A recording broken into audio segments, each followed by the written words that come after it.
What if I told you that deep down you already know the answer? You always have. You're just not listening. And it's because the world taught you how to not trust yourself. You've had those moments, those quiet little nudges, the gut pull, the whisper of yes or no. But instead of honoring it, you doubted yourself. You polled your friends. You made pros and cons lists. You looked outside yourself for something that only you could feel. And now you're stuck or confused or regretting not listening to that voice that you already knew. So let's change that. Today, I'm going to show you how to strengthen your intuition, how to start making aligned choices without fear, without second guessing, or outsourcing. So, why don't we trust our intuition? Well, first, let's understand it. Our intuition is instant, it's soft, it's clear, and it is extremely direct. But what it doesn't do, it doesn't scream. It doesn't fight to be heard. Fear, on the other hand, is loud, it's chaotic, it's full of what ifs. And most of us are listening to fear because that's what we were trained to trust. From early on, we're conditioned to value logic, proof, external validation. Oh, you need to be realistic. That doesn't make any sense. Where's the evidence? All of these things, joy thieves. But here's the truth. Your intuition doesn't actually work like a spreadsheet. And it's like soul GPS. You may not see the whole path, but it always gives you the next step. And that's the part that can be difficult. We want the end result. We want to know where exactly we're going, but life doesn't even work that way. Even if we think we know how the whole day is going to go, we don't. The day totally changes, and we roll with it for the most part. But when it comes to our intuition, often we doubt ourselves. And one of the reasons that we really doubt ourselves is because we downgraded intuition into imagination. Think about how often you've had a little nudge, like a what's going on, even about somebody that is doing something. And you're like, I don't know, something just feels off. And then they gaslight you. Your intuition was right the whole time. But we get so used to being manipulated, and that would be the appropriate word, manipulated by the outer world, whether that is our parents, our friends, our siblings, peers, mentors. A lot of the times we're being manipulated. And manipulation is not always a bad thing. Manipulation is what it is. I mean, that's what kneading dough is. We're constantly, trying to form and create things. It's all forms of manipulation. Intent becomes important. And a lot of the times we are being manipulated because the intent of other people is for us to conform, not for us to grow and thrive. And so what someone else's intention is when they are downgrading, downregulating our intuition is really important. And I wasn't kidding when I call it joy thieving. So when I was doing my yoga teacher training and this came up, we were discussing that one of the pillars is no stealing. And a lot of people are like, I don't steal, I don't take people's things. And it's like, but how often do you steal somebody's time? By being late, by not being respectful and going overtime, by not giving space and time for them to speak. There's a lot of pieces there. And then what about joy thieving? How many times have you said or had somebody say to you, oh, well, be realistic? And it's a total joy thief. You were excited 1 minute and it just popped your balloon. And so our intuition, the more that we ignore it, the more we're polling our friends, the more that we're crowdsourcing, the quieter and quieter this voice becomes. And it's not that the voice is actually trying to get quieter, it's that the noise outside is gotten louder. And we are more aware of it because that's where we've been placing our attention. The more we practice placing our intention inside, the louder or clearer that voice becomes. And so we start looking for something intrinsic instead of extrinsic.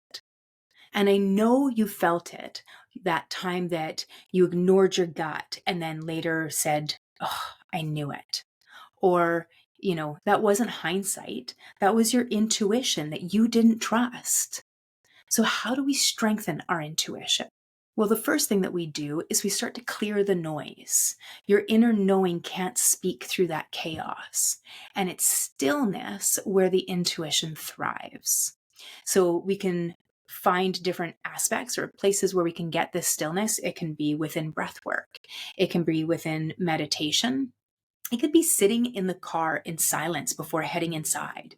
Even just 60 seconds of pausing can change the clarity that you can access. So try this.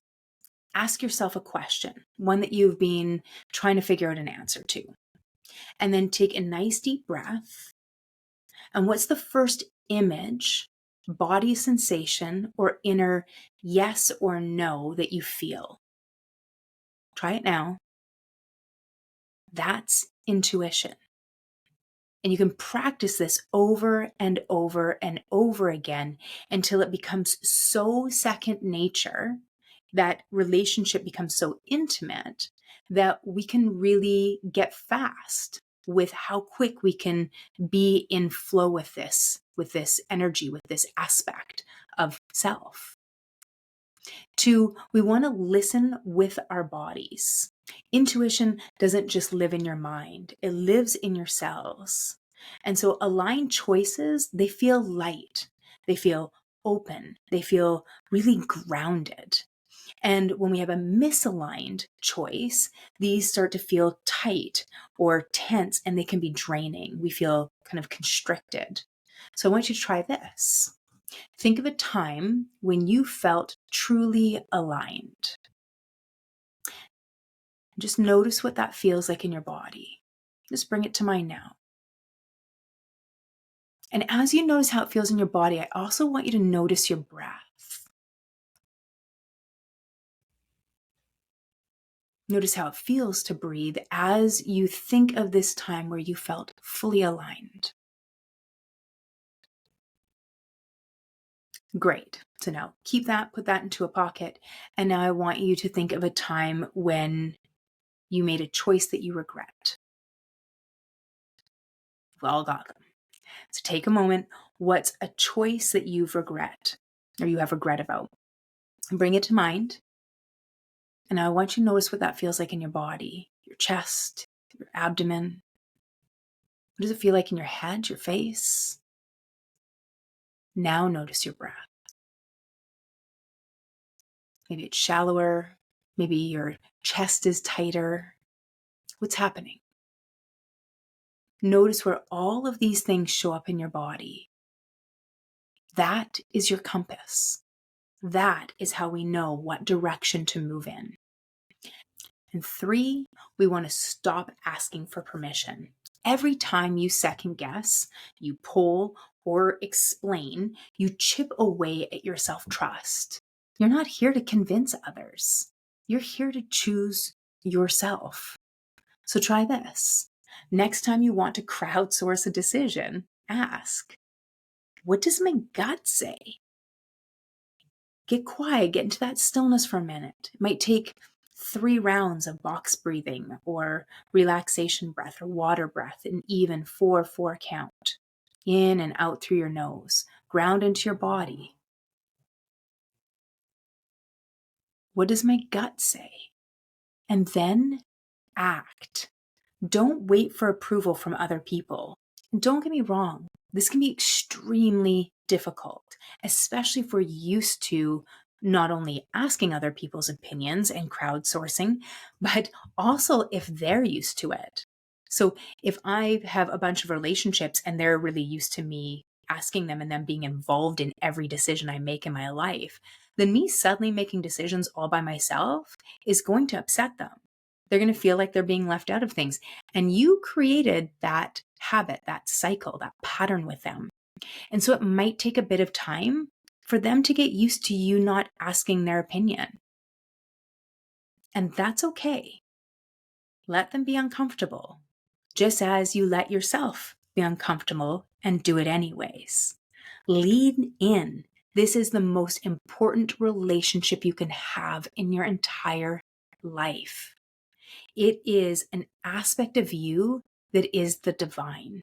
There is nobody that knows what you should do better than your inner self. Some people may call this your higher self, your most expansive self.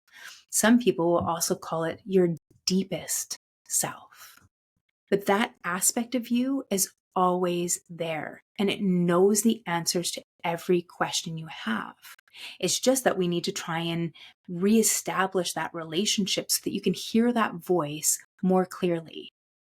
When I started doing this work, I remember I was listening to a book called Intentional Living by John Maxwell. And when I was listening to the book, I actually ended up doing training with him. My initial coaching training, speaking, and teaching was all done with him on leadership. And it was because of this book that he wrote called Intentional Living. And in it, it was like a re-listening to your intuition. And mine was so quiet. I had gotten so used to asking other people's opinion, looking for other people's approval, that I didn't know my own voice anymore. And it was a survival tactic. It wasn't because I was weak. It was literally what I learned how to do to literally survive. After being in an abusive marriage when I was in my late teens, I just learned to not trust myself. Who was I to make a good decision if that's the situation I'd gotten myself in? So not only did I learn to listen to him for a survival tactic, but I also learned in the exact same motion to not listen to myself, because look at where I was. The truth is I never did listen to myself, which is how I got in that situation in the first place. What I'd listened to was the fear of being alone, the fear that nobody was going to love me, the fear that I wasn't worth more than what I was experiencing. It was fear that was yelling and screaming. That's who I'd listened to the whole time. That's why I was in that situation. If I'd listened to my intuition, I wouldn't have gotten there. And the truth is when I started to ask questions and I started to ask for help to get out, not from other people, but actually in whispers, I guess in prayer. I wouldn't have thought of it at the time as that way, but there was a point where I was ready to commit suicide. And I was sitting in a bathtub and I had a razor blade beside me. And I was ready to cut my wrists. I was done. And I remember sitting there in the bathwater going cold, and I thought, I don't actually want to die. I just want out. And after I sat there for a little while, I just put the razor away, drained the water, got up, another night of abuse. And the next day I went to work. And when I was at work, I was sitting at a counter. I was a hostess for a restaurant. And all of a sudden, the owner's daughter was the next hostess on shift. And she walked up and she sat down beside me as I was writing in the log.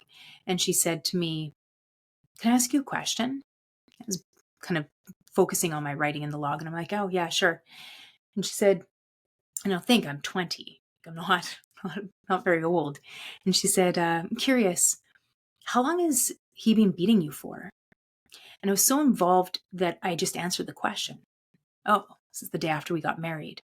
And all of a sudden I was like, I'd never told anybody. I'm sure like people knew, but it wasn't because I ever said anything. I was terrified to say anything. He had threatened to kill my mother. And so I'd never told anybody. And the moment that it was out, I'm like, "How did you know?" She's like, "Nobody ever talks about their partner or spouse that nicely all the time."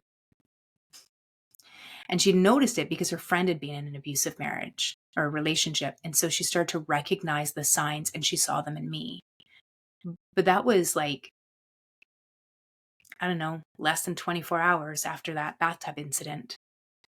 And once it was out with her, well, now one person knows. And then somebody in the kitchen overheard the conversation. And they're like, "If you need a place to go, you can crash at our place." And then it just started to snowball. And within 2 weeks, walked in the house and I'm like, "I'm out." And well, I walked in the house and he hit me. And then all hell broke loose because I was like, no more. My point of this is once I started to listen to those little tiny nudges, go here, say yes, ask for help, it got stronger and stronger. And all of a sudden I realized I'd never been alone the whole time. The universe, source, God, whatever you want to call it, never forgot about me. I just never listened. It was always there, waiting, happy to give me support. All I had to do was ask.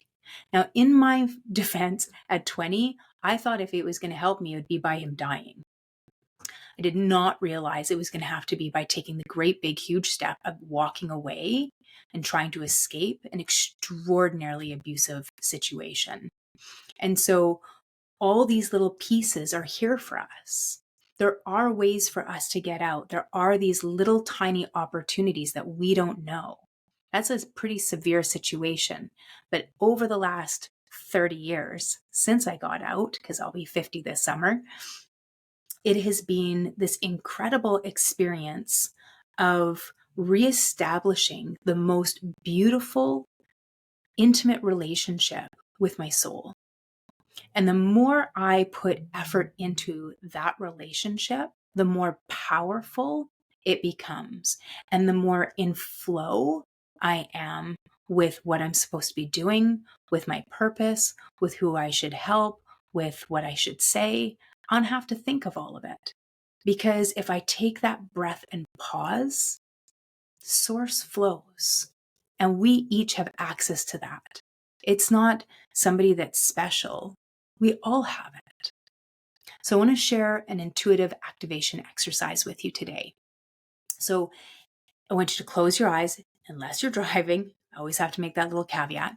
So close your eyes or soften your gaze. Or if you are driving, keep your eyes open and still see what you can notice. Because the first time I did my intuition exercises, I was actually driving, listening to an Audible book. So if you're driving, don't close your eyes. Everybody else, close your eyes or soften your gaze. Otherwise, I want to come into your body and just notice your body first as sensation. Notice the feet. If you're sitting, maybe notice your buttocks, notice the back of your thighs. And then I want you to take a nice deep breath in through your nose and see if you can bring it deep down into your belly. And then exhaling it really, really slowly. Either through your nose or your mouth, you can just take those nice deep breaths, trying to come into your body. And as you breathe, I want you to think of a choice you've been wrestling with. And now ask, if I fully trusted myself, what would I do?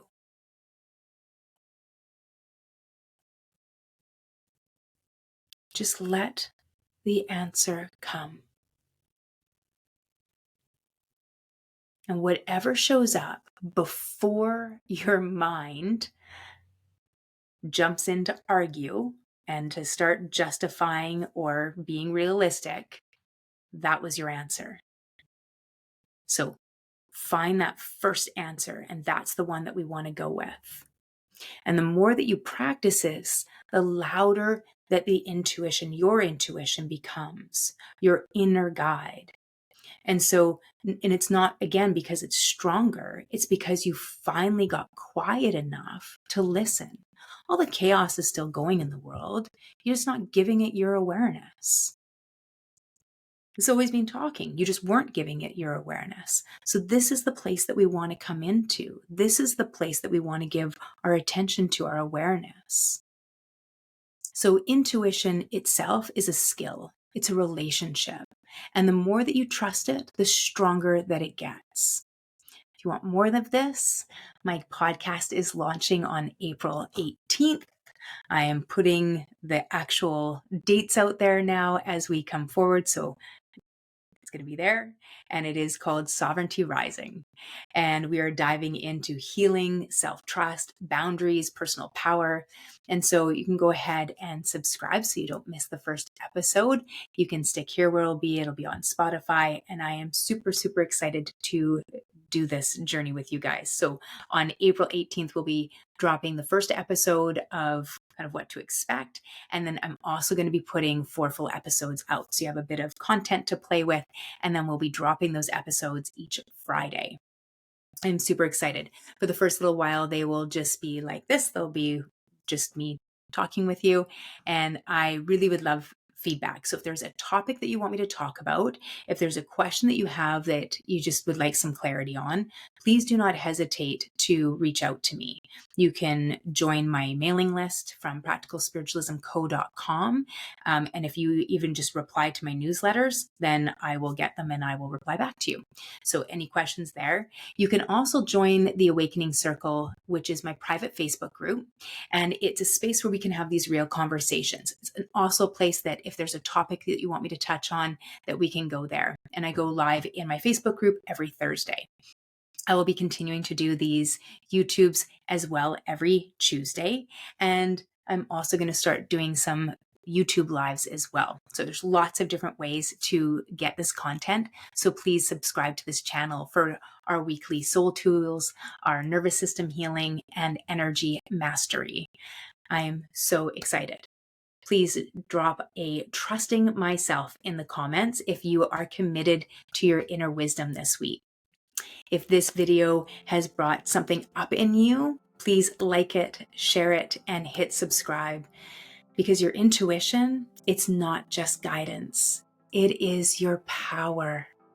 And when you follow it, you rise. Stay bold, stay loving, and keep embracing your journey.